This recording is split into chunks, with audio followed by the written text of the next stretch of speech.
بسم اللہ الرحمن الرحیم۔ آج جہلم میں انتہائی دردناک واقعہ رونما ہوا۔ وہ محمود آباد جو قادیانی آبادی کے حوالے سے مشہور و معروف ہے، اسی کے محلے کے اندر سے یہ قرآن مجید جو آپ اس وقت اسکرین پہ دیکھ رہے ہیں، اس حالت میں ہمیں ملے ہیں۔ اور نہ صرف یہ پورا بیگ اس سے بھرا ہوا ہے۔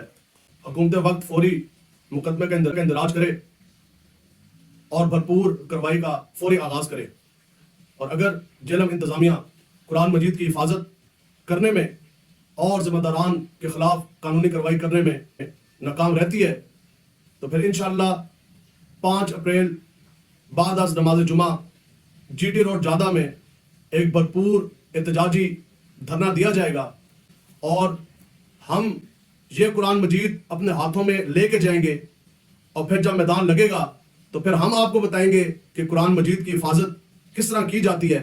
لہٰذا اس مسئلے کی حساسیت کو سمجھیں، جو بھی اس کے ذمہ داران ہیں پھر فور ان کو گرفتار کریں۔ عوام الناس کے لیے یہ پیغام ہے کہ اٹھو اس قرآن مجید کی عزت کے لیے، اٹھو اس قرآن مجید کی حفاظت کے لیے۔